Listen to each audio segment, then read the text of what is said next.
Selamat datang di channel ini. Saya doakan buat kalian dimanapun berada, semoga dalam keadaan baik-baik saja. Tanpa berlama-lama, yuk simak video untuk hari ini. Eits, jangan lupa, like dan komennya ya.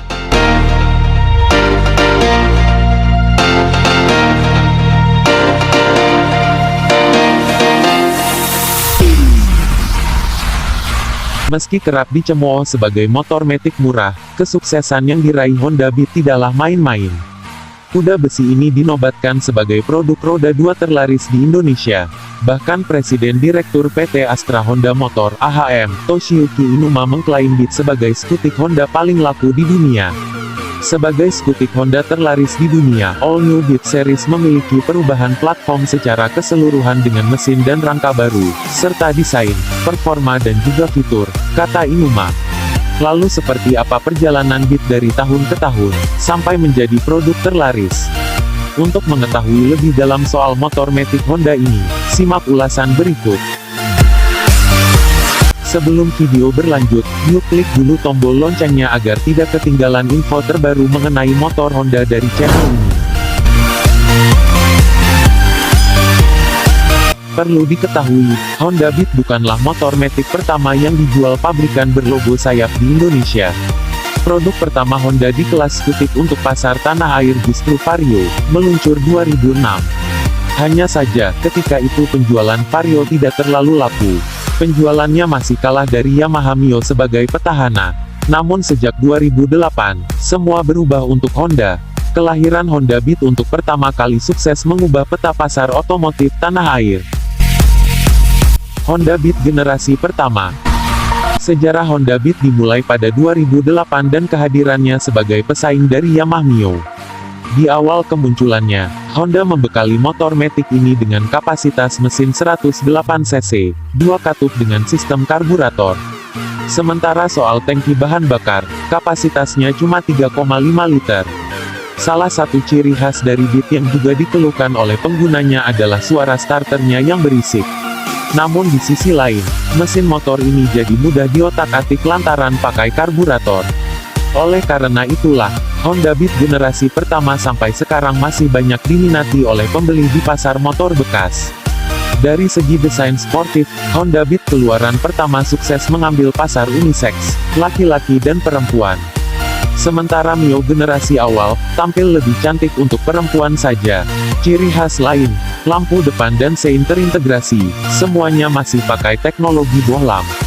2 tahun setelah generasi pertama dirilis, Honda melakukan penyegaran pada tampilan Beat. Stripping motor metik tersebut didesain dengan warna dan corak yang berbeda. Lalu perubahan tampak pada spakbor depan.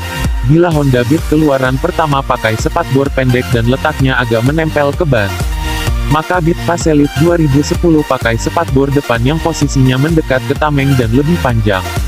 Kemudian pembeda selanjutnya adalah penggunaan pelek jari-jari. Jadi, Honda memberi pilihan ke konsumen. Selain Beat dengan pelek racing, ada pula yang pakai jari-jari.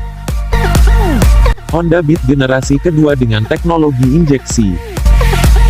Honda Beat generasi kedua atau Beat PGM-FI lahir pada 2012. Berbeda dengan dua pendahulunya, kali ini Honda menggunakan injeksi PGM-FI untuk sistem pengkabutan bahan bakar. Alhasil, mesin diklaim lebih irit 30% dibandingkan Beat generasi pertama. Catatannya adalah 58 kpl. Bagaimana dengan desainnya? Beat injeksi pertama terlihat lebih gemuk. Hal ini dikarenakan ukuran bagasi yang didesain 5 kali lebih luas dari sebelumnya, agar bisa menampung banyak barang dengan kapasitas 11,2 liter. Model ini juga memiliki pijakan kaki yang lebih luas, jok yang lebih lebar dan panjang. Tujuannya tidak lain meningkatkan kenyamanan berkendara. Hanya saja dimensi keseluruhan tetap dijaga ringkas, supaya asik diajak selap-selip di kepadatan jalan. Untuk warna terlihat lebih beragam dibanding Beat versi lawas. AHM juga melengkapi kehadiran Honda Beat generasi kedua dengan pilihan varian baru yaitu CBS. Inilah Beat pertama yang mengadopsi fitur CBS Combi Brake System, mengintegrasikan rem depan dan belakang dalam satu tuas. Honda Beat generasi ketiga. Tidak butuh waktu lama, Honda Beat generasi ketiga resmi hadir pada 2014. Model ini disebut juga sebagai Beat ESP. Berbagai teknologi modern disematkan, sebut saja ACG starter sehingga suara kasar ketika mengaktifkan mesin bisa diredam. Kemudian Honda juga memberi 3 pilihan varian untuk Beat ESP 2014, versi CW, CBS, dan CBS ISS. Lalu, apa beda dari ketiganya? Beat ESP CW menampilkan desain velg racing sehingga tampak lebih sporty dan mudah dibersihkan. Sementara itu, Beat ESP CBS unggul di bagian sistem pengereman. Rem depan dan rem belakang dikemas dalam satu tuas, sehingga pengguna dapat melakukan pengereman lebih praktis dan tepat. Terakhir adalah Beat ESP CBS ISS yang dilengkapi dengan teknologi Idling Stop System. Teknologi ini akan membuat mesin motor mati secara otomatis ketika berhenti lebih dari 3 detik. Hasilnya, konsumsi bahan bakarnya pun jadi lebih irit. Dengan fitur ISS, Beat generasi ketiga diklaim mampu menghemat 9% bahan bakar dibanding model sebelumnya. Kini catatan konsumsi BBM-nya mencapai 63 kpl. Soal desain, Beat ESP dan Beat PGM-FI tidak berbeda jauh. Bahkan hampir identik. Perbedaan ada sedikit di bagian stang dan deh bawah.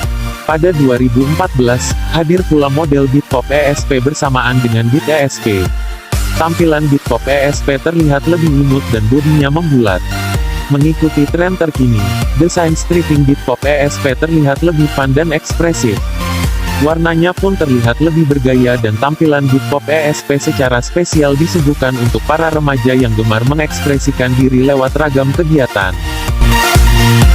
Honda Beat generasi keempat. Pada 2016, Honda Beat generasi keempat lahir dan kehadiran di saat itu pun sekaligus menandai pencapaian terjualnya Beat hingga 10 juta unit sejak 2008. Desainnya dibuat lebih tajam, kemudian bagasi lebih lapang. AHM juga mengaplikasi speedometer baru yang memadukan antara sistem digital dan analog. Ada pula eco indikator, sementara posisi stang diubah lebih menjorok ke arah pengemudi guna menghadirkan posisi berkendara yang baik. Tangki bahan bakar juga dirancang lebih besar menjadi 4 liter. Di samping melahirkan Honda Beat generasi keempat, pabrikan berlogo sayap juga meluncurkan Honda Beat Street sebagai varian baru selain Beat Pop. Tampilan Beat Street benar-benar beda, lantaran pakai stang telanjang. Kemudian disematkan speedometer berbentuk kotak full digital. Kehadiran Beat Street disebut-sebut untuk menghadang kepopuleran Yamaha X-Ride. Sebagai informasi, X-Ride merupakan versi stang telanjang dari Yamaha Mio. Bicara soal fitur, sebagian besar teknologi yang ada pada Beat Street sama dengan Beat versi reguler. Ada parking brake lock, fitur eco indikator, ACG starter, dan standar samping otomatis. Karakter Beat Street makin diperkuat dengan corak stripping yang lebih kekinian sesuai gaya khas anak muda. Oleh karena itu, berkendara dengan Beat Street pun mampu membuat penampilan Anda di jalan lebih macho. Perbedaannya, Beat Street tidak punya ISS untuk meningkatkan keiritan konsumsi bahan bakar. Honda Beat generasi kelima. Pada awal 2020, Honda Beat generasi kelima atau Beat ESAF lahir. Pabrikan berlambang sayap mengusung perubahan menyeluruh pada revisi kali ini. Mulai dari rangka yang diubah pakai teknologi ESAF, hingga mesin baru. Rangka ESAF membuat bobot versi terbaru jadi lebih ringan 4 kg. Lalu rangka tersebut menjadikan Beat semakin lincah dan stabil saat diajak bermanuver. Evolusi Honda Beat juga terlihat di mesin. Jantung mekanis baru Beat ESAF menggunakan kapasitas yang sedikit lebih besar. Kubikasinya mencapai 109,5 cc dan sanggup mengeluarkan performa semakin hebat. Soal fitur, Honda Beat 2020 punya lampu depan LED dan power charger. Fungsi LED untuk meningkatkan visibilitas berkendara dengan daya listrik rendah. Sementara power charger bisa dimanfaatkan mengisi daya smartphone ketika berkendara. Generasi kelima ini juga tersedia dalam varian Beat Street, namun Beat Pop sudah tidak ada lagi. Itulah tadi sejarah Honda Beat dari tahun ke tahun. Semoga video tadi bermanfaat dan bisa menjadi bahan pengetahuan untuk kalian. Terima kasih dan salam satu hati.